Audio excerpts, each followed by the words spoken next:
Hello everyone, in this video I'll show you how to get recall effects in Mobile Legends.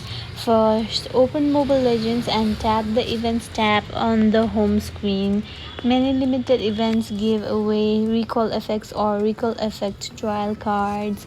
Next, check the shop and open recall effects section. Some recall effects can be purchased using diamonds during special events. You can also get free exclusive recall effects by participating in lucky draws, collaborations, or seasonal events. Keep an eye on the in-game announcements so you don't miss them.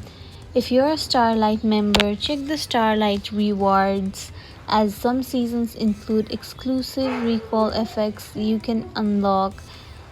After that, tap your profile and go to Battlefield, or you can tap Preparation and go to Effects, then recall effect to equip the one you want to use. That's it for this video. If you found this video helpful, please like and subscribe, and thank you for watching.